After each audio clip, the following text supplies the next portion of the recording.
When the lights go down, the real conversations begin. Welcome to Basic Blaque After Dark, hosted by Blaque Diamond, where truth, healing, and growth take center stage. This is the space where mental health, family, healing, and personal growth are talked about, honestly and without filters. Featuring intimate interviews with authors and thought leaders who aren't afraid to share their journey. Because every story told reminds someone watching, you are not alone. Basic Blaque After Dark, now streaming on the Crew platform. Tap in.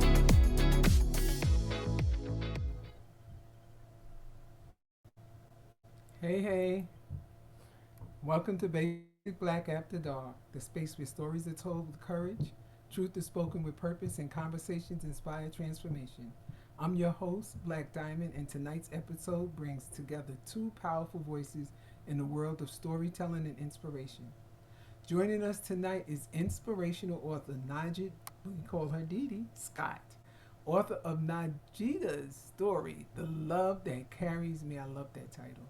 Her work is a heartfelt reflection on faith, resilience, and the enduring power of love to guide us through life's most challenging seasons. Also joining the conversation is award-winning author Hezekiah Morris. He's a dynamic storyteller whose works include The Louisiana Purchase, The Pastor's Son, ooh, The Player in Me, The Impossible Woman, The Player in Me Too, Remember Those Days, and Restoring Hezekiah, Me and Only Me. Explore personal growth, redemption, relationships, and the complexity of human journey. Tonight, we're diving into the power of storytelling, how our experiences shape us, how truth becomes testimony, and how sharing our stories can inspire healing and transformation of others. So, wherever you're tuning in from, settle in. Join us for another meaningful and inspiring conversation right here on Basic Blaque After Dark. But before we get started, I want to congratulate both of my guests for being nominated in separate categories for the Black Authors Association Black Authors Award. So congratulations, guys. I am so proud of you.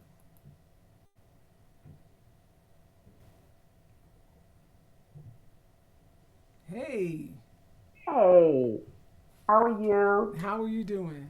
I'm I'm fine. How are good. you? I'm good. Thank you for having me on. I'm Oh, I excited. am so blessed.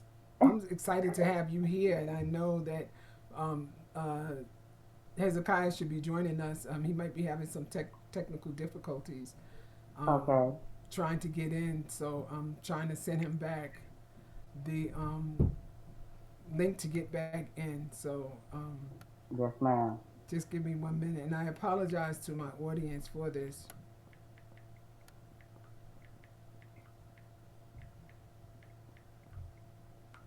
Just letting them know what way it was sent. But I'm so glad and so very proud of you about all the work Oh, that you're doing. You thank know, you, Auntie. I it's call you just been a Auntie. You call blessing me just Didi. to. I call you Auntie. Yes, that's my baby too. Look, you know how I am with everybody. That's my baby too. Yes, I'm just ma'am. so proud of you. I remember talking to you years ago, and you were saying, "No, I'm not going to be an author. I'm not going to be." You don't have one, but two, but you got three books out, Three. and they all should be nominated. To tell you the truth, what Oh, thank inspired you. what inspired you to begin writing and sharing your Wow. stories? Well, I think I spoke to you when we did the For Your Eyes segment, the book that was on adoption, foster care, and aging out. Mm-hmm. That's the first book. And basically, every time I would tell my story about being adopted, everyone would say, you need to write a book, like you said. And I Yeah. said, I'm not writing a book. Not writing a book. But in 2024, Latanya hit me up and was like, we got a book we're putting together and da da da. And I had just come off a small vacation, was feeling good. I was relaxed and everything. So she called me at a good time. The father knew when to catch me. Because I said, oh, okay, let's do that. All right, all right. Yeah. Then I got off the phone with her and said, Father, what we doing? Because we doing this. Because I'm not doing this by myself. What we doing? He said, oh, no, it's time for you to write. So I wanted to write in honor of my parents and my foster mother, who, got me first, and my parents who raised me. I wanted to tell the story the way that would honor them. Wow. And I guarantee you that they are so honored and so blessed and Oh, proud of you. I'm I so know more too. than I Thank am, you. but I'm just oozing out with just being so proud. So, do you Oh, remember thank the moment? you. Do you remember the moment you realized your story needed to be told? Every time I would tell it, it was just like somebody was like, "You need to tell it. You need to tell it." And I was like, I think what held me from doing it is because right now I'm currently in the process of getting a divorce, and when Tanya hit me up, I was in that process as well. So when the father said it was time because I didn't really have anything else to do. So it was like, okay, it's time to tell the story now. So other times were me taking care of my ex and everything like that, trying to be a wife. So now it was time to take care of me, he said. Father said, time to take care of you. So that's when I knew, Right. okay, it was really time to start sharing my story. And when I finished the Wow. For Your Eyes segment, we were all, breaking out to write our own story. So that began me writing mine. Wow. Well, I'm glad that you did. Your title, "The Love That Carries Me," is powerful. What does that Thank mean to you. you personally? Oh my goodness. When I thought of the title, when I was praying on the title, I kept thinking about Michelle Obama's The Light That Carries Us or Carries Me. I think that's the title of her book. And Mm-hmm. that always blessed me just to hear it. And of course, she's our forever first lady, so that's just my take. And so hearing that title just always stuck with me. But then as I began to pray about it, I felt like the Lord was saying, well, your name means love. God is love. So automatically, the love that carries me became about. Yeah. Wow. And that's what that I was can God see really. that. I can see that all throughout you. You know, the love that you Oh, have. thank you. I Writing tried. can be deeply personal. Well, you didn't just try, you succeeded. You succeeded. You have 3 books out, and one of them is being nominated. And I Yeah. voted, so I'm encouraging everybody else to go and vote as well. Please, Thank please, you. please, for Please, both of please them. vote. Yes, please vote. So writing can be deeply personal. What was the writing process like for you? Whew. Well, there were definitely some ups and down moments. Speaking about my adopted mom, she passed in '99. So when I got to that chapter, that was a little rough because I still miss her dearly. Then speaking about my adopted dad, when he passed in 2006, that was rough. And then having to speak about my foster mother who passed in 2025, Mm-hmm. 2020, I'm sorry, 2021, 2021, she passed. And so all of those chapters, after I would do them, it took a toll for a little while. I had to kind of get it together because they were so emotional. I just missed them daily. I miss them daily, and I just wish they would be here to see all of that is being that's going on right now in my life. But yeah, it was a definitely interesting process, but it also was very therapeutic because I didn't know I didn't know I would feel the way I felt when I began to write about them until I did. It can be very, very emotional. Was there a moment or a chapter that was especially difficult to write? And I know that you said that the process and everything was a little Hmm. emotional for you, but was there a chapter or some moment that you may have had that was especially difficult for you to write? Give me 1 minute. I meant to bring this up when when I was thinking about it. Because it definitely was a chapter that was really kind of like rough. It was a rough chapter. And So if it's too difficult for you, don't we don't have no, to no, go no. through that chapter. No, it's fine. No, it's fine. It's already out here in the street, so might as well share. Might as well. I believe I would say the chapter that let's say chapter two, I believe it is. No, chapter three, learning to find my way, and that spoke Wow. the first time about my mom. I'm in a I'm from New York, but we moved to Virginia. So the area that I'm in doesn't really have very much Hey. for the disabled. So I was offered to go to a vocational school, and my mom was in a nursing home at the time, Mm-hmm. and the air she breathed is what I wanted to breathe. I didn't want to do nothing without her. I didn't want to I didn't want to move until she said I could move. And so when I got offered to go, she immediately said, "You need to go." And in my spirit, I felt like she was not gonna make it. I was not gonna see her very much longer. And when I got there, probably about 2 months into me being there, I had a dream she had passed. And so it was Oh, like I'm so God was sorry. preparing me for it to happen. Now, mind you, it didn't happen for like 6 months later, but it was like God was preparing. But when I had the dream, it scared me so bad. I called her the next day and was like, "Are you okay? Everything all right?" And it just kind of it broke me. So that chapter was the chapter that started the emotional roller coaster ride. Yeah, learning to find my It way can be. because she It was my can everything. She be was my really. cheerleader. Yeah, Yeah. was my Yeah. everything. I can just imagine. I can Yeah. just imagine.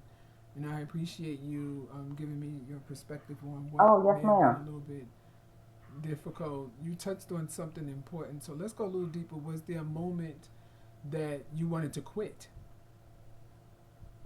Quit Like you writing. felt like I just can't do this. Yeah. Um, no, because why? Because Latanya and Savita would not let me. They was not having any of that. Quit what? No, and take a break, but no, we're not doing that. And then I just no, I don't think quitting was a an option. I just knew I needed to pull back. I actually intended for the book to come out last year, so it was a lot of me trying to pace myself. And Tavita would encourage me to not rush the situation, let God, lead you on what you need to do, how you need to do it, when you need to do it. So I'm thankful for her. I am truly thankful for her and her guidance because there wasn't a moment of quitting because God and those two would not let me quit. So that was not even an option. But no, because I knew it needed to finally get out. When God said it was time, I didn't really have much of a choice. You don't understand that this is not my decision. This is God's decision. This is our book. This is me and the Father's book. This ain't my book. I'm just the vessel. Well, we got Travita looking right now, and she's saying, "Of course See? not. You had to finish sharing your Told you. testimony. Thank you I for that." told And you. I'm so glad that you were there as her backbone to tell her Oh to my get it goodness. started. I think we have Hezekiah that's in the Queen, and he's trying to get on. I see Okay. him trying to get on, so we're hoping that we can get him in as soon as possible because I definitely have some questions for. Oh, you are okay. Good. I'm so glad that you finally made it, Mister. You're so daggone busy that I don't even know what to do with him anymore. I really don't. And I was just saying how proud I am of you being one of the nominees for the Black Authors Association Black Authors Awards. Thank you, It thank is you, just thank so nice to have you. And it's been a minute since I've seen and spoken to you. We've been texting and things, you. but it's good to see you, Mr. Busy Man. You're so Yeah, busy. I'm So good. Stay good. I asked Didi earlier, and I'm going to ask you the same questions. What inspired you to begin writing and sharing your stories? You've written so many stories that I can't even keep up with you. Oh man, I think it was about 10 years ago. I was actually incarcerated. I mean, I always read books, and I used to get a lot out of reading books. And I never thought about becoming. That was like the farthest thing from my mind. To me, I was still young. I'm trying to live my life. I didn't even want to slow down one bit. Think about writing a book, and I ended up incarcerated. So God set me down, and that's when I started writing. And then when I got out, I was like, "Dang, man, I got to find somebody to publish it. Man, I got to find somebody who's going to be interested in reading my story." So what I did, I got a day labor job. I was making $45 a day, and I paid to get my book published. I paid to get it copyrighted, and that was my first book. And I was sitting at home. I was like, "So why would I write a book and don't do nothing with it?" I already did the hard part. And I was at work, and I was like, "Man, I am so tired of coming out here working myself to death And I got this little book right here. And I just wanted a change in my life. I just got tired of hanging with the fellas every day, sitting up under the tree, drinking a beer and smoking cigarettes all day. And then that's the next thing you're Yeah. going to do for the rest of your life every day. I said, this ain't me. So I just woke up one morning and I was like, I'm going to New York because I got some cousins that live in Brooklyn. I was like, I'm going to New York. I'm going to see how far I can take this little book. Well, on my way there, I stopped in Philly. So I was living in Philadelphia. And this guy said, well, you thinking about publishing another book? I was like, nah, I ain't writing no more. And then I was like, you know what? I think I do got another story. So I started writing. And I said, well, I need some book signings. I got this book and I ain't doing nothing with it. So I called Howard University. I called Columbia University. They was like, yeah, come on up here. We'll do a book signing with you. And once I started doing the book signing, that's when the excitement started coming in. Because it's like, even if you don't sell one book, it's that you on that college campus and you're the main focus. You're the guy of the day. You know what I mean? And it made you feel so good Yeah. that you're actually And doing something positive instead of negative. You're actually so, giving back to the community. And that so was one thing that your go ahead. catalog of books is so extensive. What message connects to all of your work? Um, Shoot, that's been experiment and how God can bring you out of certain situations. In all my books, I talk about God, even though they might be romance books or whatever. But I always talk about God and how He comes and saves us at a time where we don't think He's there. And just being vigilant in what you do and just keep pushing. Believe in yourself. Believe that you can do it.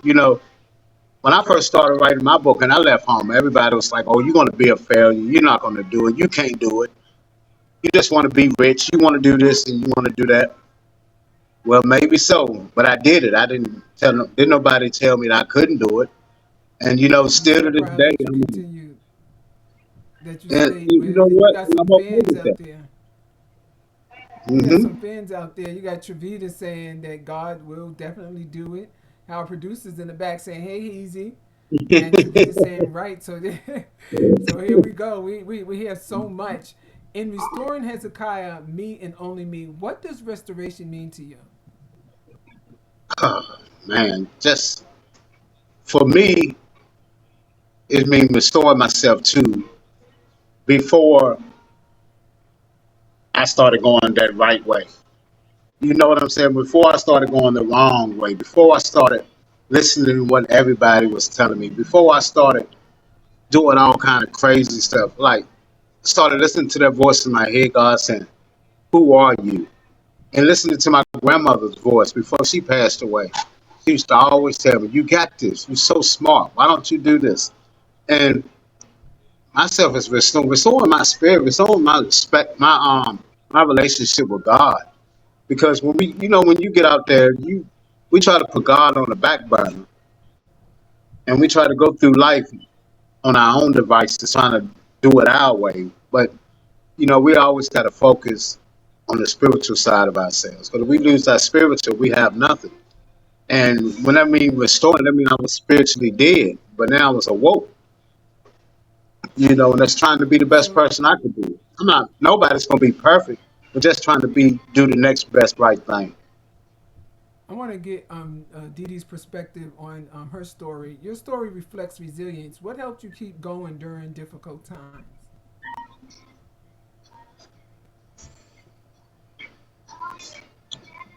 Oh, You she talking to tapped me or out. Didi? Dee Dee, you still with us? Dee Dee, I think we may have lost it. Yeah. Oh, okay, great. Because I lost you on the screen. So I was asking you, your story reflects resilience. What helped you keep going during difficult times?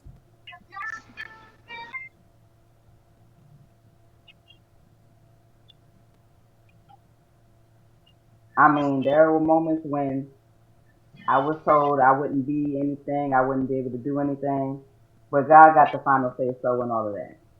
So, and my parents are the ones that spoke over my life, everything that I am doing and can do.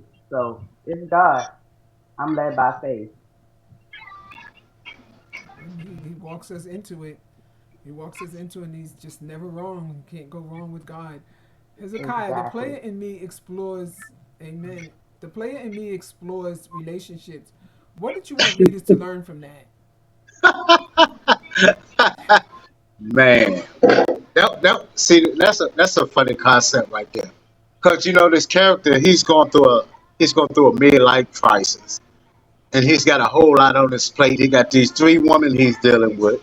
One he is in love with, but he don't know how she feels about him. So he's just going along and he's playing a role, but he has a conscience too at the same time because he don't want to hurt neither one of our feelings. And that's some of the things that we go through in life. As a single man, you got all these options, all these choices, and you like, So we're talking from personal experience. I'm gonna put you out there right about now because you done messed up now. you it's personal experience. Oh, see now he don't just have to play in me one; he got it in two as well. So Hezekiah, come on now. You know you're gonna get yourself into trouble for this one. We get a conscience at the end of the day because we feel like, okay, we single, we just going along doing what men do, and you end up getting caught up. It never works. So what goes around You comes should say around. that again. You should say that Yeah, again because we hopefully got some young men listening and letting them know that it don't work. You may no, it think that it is, don't. but it's not working. He's It telling you don't. himself. It's He's like the it's like a player, I full guess, time because he job. got book one and two. It's like a full time job. Hey, see, he's trying to tell you it's a lot of work. But you know what? I'm not going to say that it's just the men. The women do it too. Women try and they get Definitely. caught up in it, thinking that they can do it too. Definitely. So it's not Hmm. just on you. But I'm not saying it from experience. I'm just saying that, Oh yeah. that the women do it. Too. Not all women. So I'm going to help you out there. Not all women and Yeah, not all not men. all. Not all. But there's And, just some and that truth that you you know can what's use so about. fun about my book though? You get to use your alter ego and all these characters that's in your head and all the when people say, "Oh, you crazy," but you get to put all that craziness in the books, and it takes you to another place. And the funniest thing, I never really read my book after I publish it, Oh my! but every now I and thought I was then the only one that did that. because I'm I like, don't either. because it's like once I'm writing and did so. But you know what's so funny? I would go back and I'd be like, let me see what this book about that I wrote. And I would read it and I'd be like, boy, you something else. Didi, you made a comment just now. Do you go back? Didi made a No, comment. Do you go back and read your books? I've tried to do that and I just can't seem to. No, I can't seem to really do it. I think I did a chapter, but no, I really can't. I just I can't. I just let it be out there the way God wants it to be out there. So and, So no, I Hezekiah, haven't read I any of Patrice his is was books saying doing yet. that this you the know that other book is a day. trip. I was doing this Patrice is the giving you a other day. message. I went back and read my first book. I was reading a couple of pages and I was seeing to where I am at now. I'm like, wow, man, really came a long way. And just now I can write stories, different stories. Now I know how to publish my own books. Thank you, Mm. Angela. I know how to do everything on my own. I don't need no publisher. And the hardest part is when you are trying to help somebody after they done got somebody to do their work and then they want you to come fix it, but they don't want to pay you to fix their work. You like, Mm. man, but for me, it's not even about the money. Like, I help people and I be like, look, I'm gonna do this for you. And I already know, excuse me, I already know Bless how much you're supposed to charge and all. Bless But you. for me, it's like I enjoy doing what I do. That's me giving back sometimes, because not everybody got it. And in this today's society where people are selfish, I'm trying to be unselfish. you. Hmm. Yeah. Yeah. Thank you so much for that. We're gonna take a break real quick, but you guys got some fans that's lighting up the side of this. Patrice is saying that she's scared to read the next one. Um, Call You're scaring people out there and whatnot.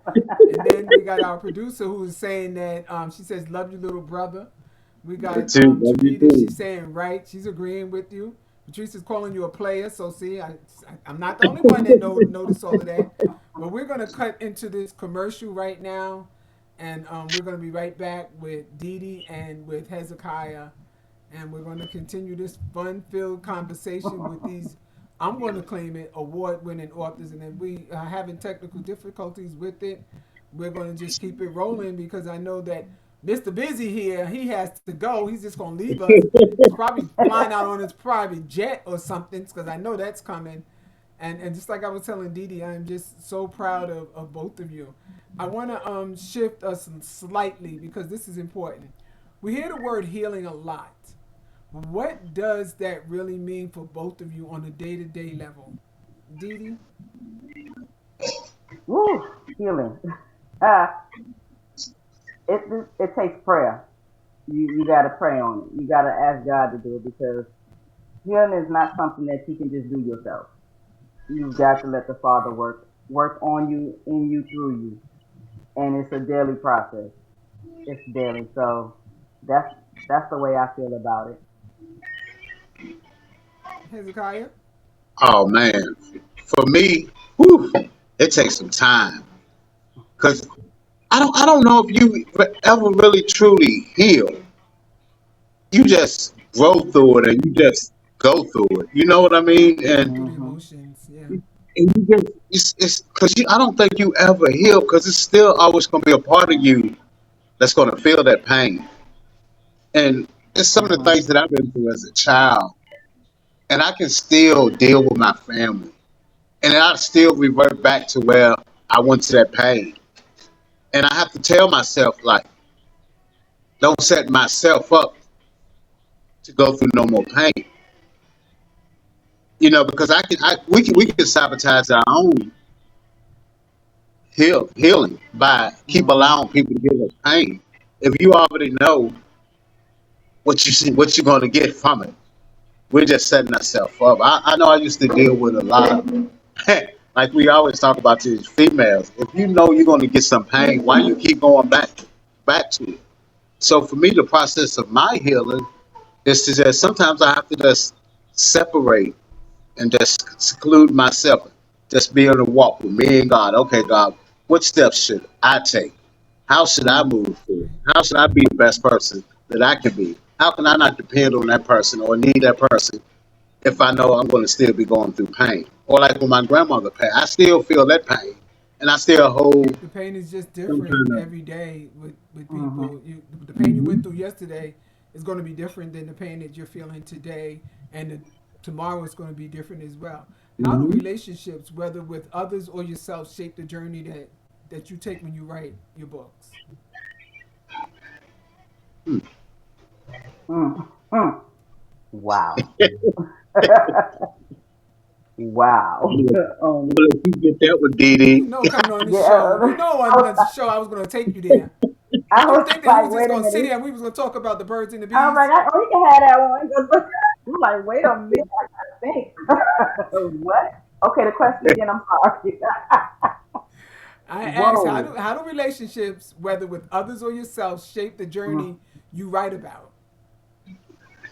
Well, I will say that it all depends on who you have in your corner. You got to make sure you have the right people in your corner that's going to support you, that's going to encourage you, that's going to be there for you. Now, I have had You see, Hezekiah? some interesting people to to to be Oh, to be by my see, side, and it's definitely going in another direction that I didn't plan for it, but God saw it go the way it needed to go.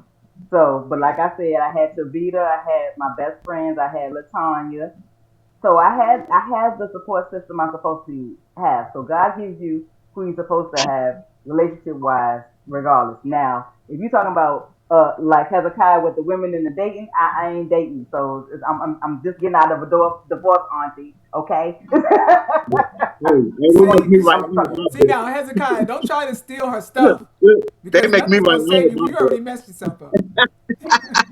They my biggest Hezekiah, I want to hear from you. How does that work for you? How do man. relationships, whether with others or yourself, shape the journey you write about? They help me write all my books. soon as I meet one, they be like, "You gonna put me in that next book?"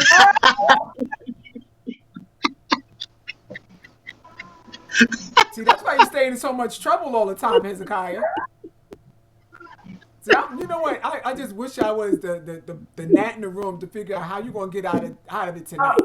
Oh, Because you know you're going to get into trouble. And whoever it is, look, watch don't out. write me. Don't write me.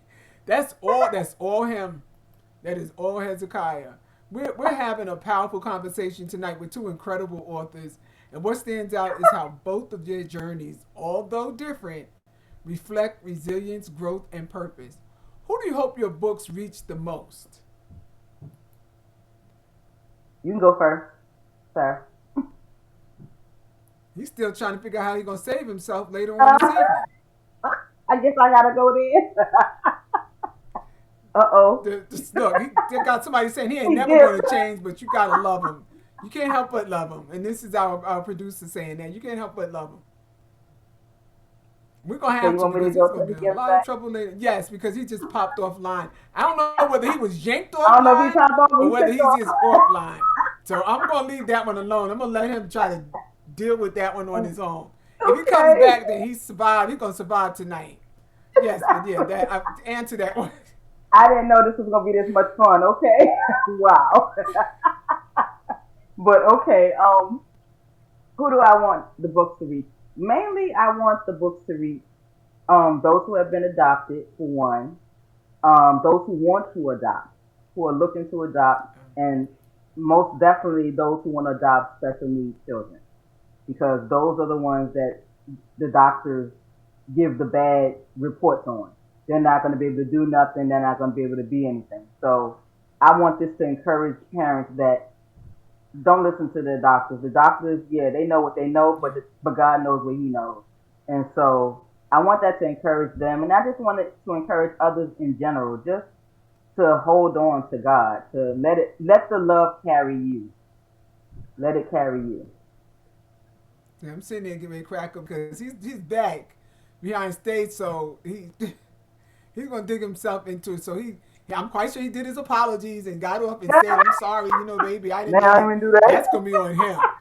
That's gonna be on him. He can say, "Baby, I'm sorry, but this is just for the show." No, it ain't just for the show. That's the Hezekiah for you. So you're not gonna use me to get out of your mess tonight, Hezekiah. Why he You keep buried kicking out? yourself into that one. You should have just said, "Look, I'm not even going to answer that." Next, you could have did that. It would have been okay.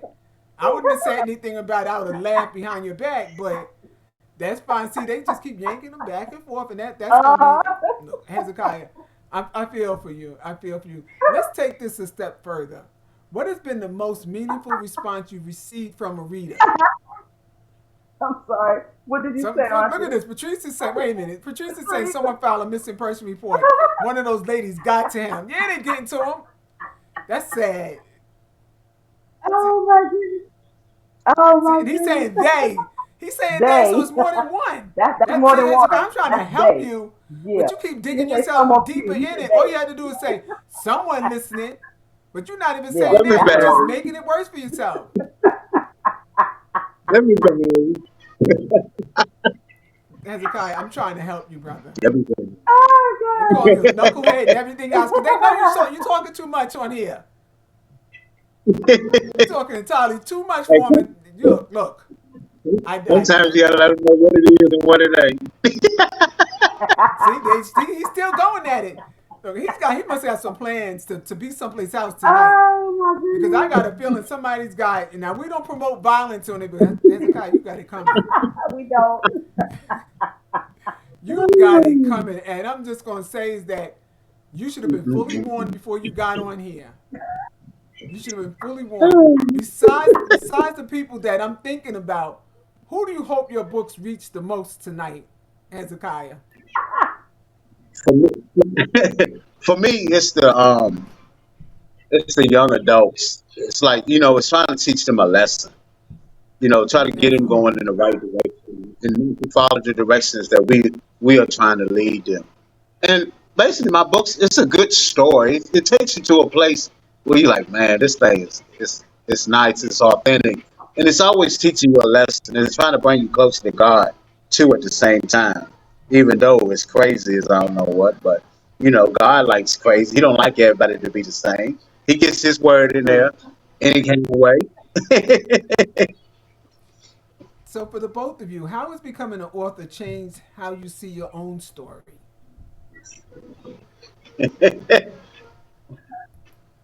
See, you We're see, gonna it's let him that go laugh first. that you got We're that gonna let gets you into Hezekiah trouble, go first Hezekiah. because he's about to get kicked off in a minute. We're gonna let him I'm go telling first. you, he's always Trevina's saying he's always doing something. See, these people know you, Hezekiah. They That's know sad. you. That don't make no sense. And that's sad because I'm Hezekiah, just how is meeting you, becoming an sir. author? I don't even know you like that. And that's just sad. See, look, it is. It's a shame. We laughing so hard at Hezekiah, we could barely get through the questions here. See, and it's not even about him trying to evade the responsibilities of trying to answer. It's just that he's trying to think of what am I going to say when this is over. I don't That's know like what you're going to say, a brother. response. A smart I response don't is know what he what you're called going to on say. it. You better say something. Have some flowers, candy, something. As a matter of fact, you better have both hands full of flowers and candy and whatnot. Have them Oh, delivered. wow. Maybe that'd be easier. Because I'm gonna Hey, I tell ain't you, you got to better do hope that they to don't know do each other. Hezekiah, you gonna look. I feel for you, brother. I feel for you. It's nothing else that I What's could say. crazy? Most of my books are my stories. So He telling on himself. He telling on himself. I'm not gonna be most held of my books responsible. are my stories. So it's like But I done live. I'm living what I'm telling you, and Okay. so look, somebody had it's said funny to earlier. me because I'm it's glad you funny thinking it's because funny because they're not thinking it's so funny. They're gonna be waiting for you, and you lucky this is not a studio that you're at. Sis, They I'm saying going to Dee Dee pray. pray. Yes, ma'am. I'm Yeah, going to pray for him. Don't you worry you're about gonna it. you're gonna need it. Patrice, please hurry and put that missing persons out because he's gonna come up missing. And y'all see him but, tonight, but, so you know what he got on. You but know what he see, got on and whatnot. So that's the start. see what's so Let funny? me just take a Y'all gotta listen screenshot of to the this. title for this book. Y'all gotta listen to, see, that's why author you got to use your creativity. Like when I'm writing a book, like say I was messing with somebody in Louisiana, so I named the book the Louisiana Purchase, Oh, my goodness. and that Wow. and so I'm not. and I'm taking you through the story of me and her and how the stuff we did, but I just made it into a whole like gangster little story, and I've just changed a different thing, and it's so funny because that's exactly how it was. You know what? I'm going to skip over Hezekiah right now, and I'm going to ask you this question, Dee Dee, because I'm almost afraid of what he's going to say. What advice? Because I'm scared for him to give anybody advice right now. What advice would you give someone who feels their story isn't important enough to share? Because evidently he's just free willy. He does He not. He feels it's just important to goes share. for it. He He feels it's just important to goes share. for He it, and got he's days to share with. My advice would be Hezekiah. my advice would be that everybody has a story to tell, and so you need to share because you don't know who it's going to bless. Mhm. But some stories shouldn't be told. Am I right, Yeah, Hezekiah? yeah. Apparently not. So, Some of Yeah, them they need to be always should be protection told. program. No, seriously, what don't keep advice your would you secrets give buried. someone, Don't keep your Hezekiah? secrets buried. What advice would I want to hear this from you? What advice would you Uh-huh. give to someone who feels as though that they're afraid that this story is not important enough to share? Everybody's story is different. Everybody has a story to tell. And it's not how you tell it because my story may be different from your story. Hmm. But what we trying to tell you, like I get a lot of people that tell me, "Oh man, I want to write a book. I want to do this and I want to do that." I'm like, just write. It don't matter what order you put it in. That's Hmm. right. I said that's what they got editors for. You know what I That mean? part. Yeah, yeah, And That just yeah. part. free yourself. Tell Hmm. your story. Your story might help somebody. We never know what whose story gonna help somebody. Everybody's story is different.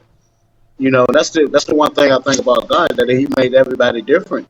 And one thing that we get it misconstrued sometimes, like everybody has to think alike. No, we don't have to think alike because God gave everybody a Okay. different mind to think of their own. Hmm. So That's everybody's why we story call is gonna be individuals. different. Hmm. Yeah. That's just why we call individuals. What do you want your stories to represent for future generations? Don't even answer it, Hezekiah. We skipping over you. Because we've got people that got kids out there, and these people trying to raise young men and young women, and then don't just Hezekiah, just sit there and just smile. Just sit I there was and waiting for smile, Dee Dee. that. I want you to act. I was I waiting don't want for him to it. answer it. I don't want him to answer it. I'm scared for him to answer it. I thought we was Yes, gonna go through this. ma'am. Don't answer it, Hezekiah. Dee Dee, please answer and represent both of y'all. What Yes, do you want ma'am. your story to represent for future generations? Because I ain't messing with him. um. Uh, okay. I think I want everyone to be just Enough of me inspired speechless. to trust God, to trust that the path that He has for you, it's not gonna always look like you think it's gonna look, but He definitely has a story for you, and He definitely has a plan for your life. So I just want people to be inspired to just believe in love again, believe in faith, believe that anything is possible. See, you got even people in the audience. Thank you, Yeah. Dee Dee. Just See, just saying, bring see, it that's back what to I was gonna Jesus. say. See, that's what I was Okay, gonna I'll say. take that. Yeah. Believe in love Okay. again. You know? Okay. So can you expand? Can you, Hezekiah, since that's what you was going to say, can you expand on that a little bit more? No, don't do that. Now she brought Jesus into it, so I want you to expand on that part a little bit more. Save yourself. I'm giving you a chance.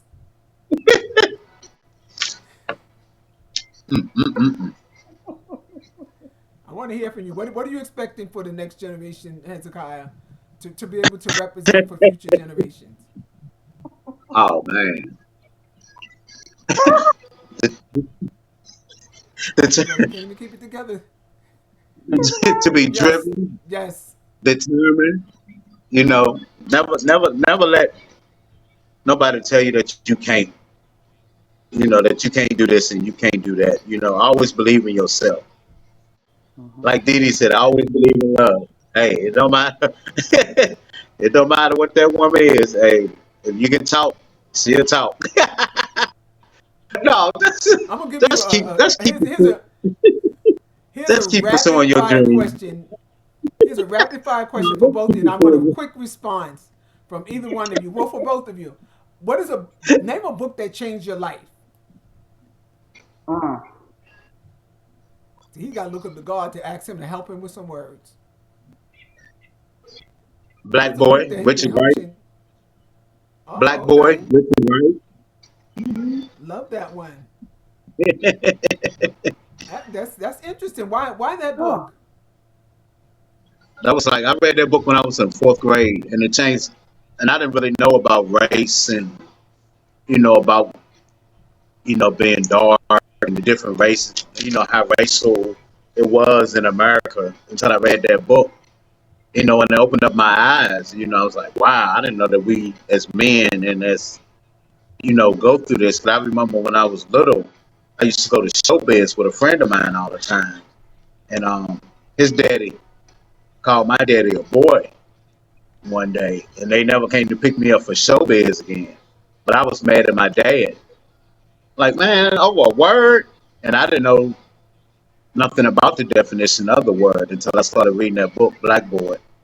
So it opened my eyes Wow. to a whole lot of stuff that was going on around it. Because, as us as kids, we don't see, we really don't see race. We get taught race, but Mhm. we don't see race. We don't see colors. We get Mhm. taught that.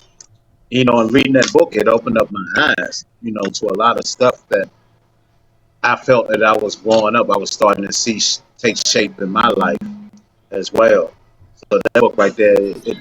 it talked about how he became a young man going to a different city and learning and doing different things, and how he seen racism. So that's one of the book. I love that book right there. I actually want to read it Dee again Dee. now that I'm older. Yeah. You'll have probably a different perspective on it. Dee Dee, what book changed your life? Well, there's been a couple of books, but I would have to say off the top of my head right now, the book called The King's Daughter by Diana Hagen is Don Hagen's wife, and it's a book, but it's also a workbook, and it's based upon the Book of Esther. And Book of Okay. Esther is my book because she was adopted. That's where I actually could see myself in the Bible. It was like, do they have any adoption stories in the Bible? And when I heard about her, she was definitely the woman that I looked up to in the Bible because she pushed You through. said that it was a you said it was a workbook. Did you actually do the work in the book as well? Yes, ma'am. Yes, ma'am. That helped me to see. That helped How me was to see myself the way God does. great, perfect, perfect. Yeah. You both picked and chose wonderful books, and you can definitely see from those books that how it shaped both of you today. As we close tonight's episode of Basic Blaque After Dark, I want to thank our incredible guests, Dee Dee Scott and Hezekiah Morris, for sharing their journeys, their wisdom, and the inspiration behind their powerful books. To everyone listening tonight, remember your story has value, your voice has power, and sometimes the very chapter that you're struggling through today may be the testimony someone else needs tomorrow. And before we go, be sure to mark your calendars and tune in on April the 3rd at 8 p.m. right here on Basic Blaque After Dark when we welcome our next special guest, Shanita Dukes, for another engaging and powerful conversation right here. This is Blaque Diamond on Basic Blaque After Dark, and thanks for keeping it basic. Hezekiah, I'm going to pray for you.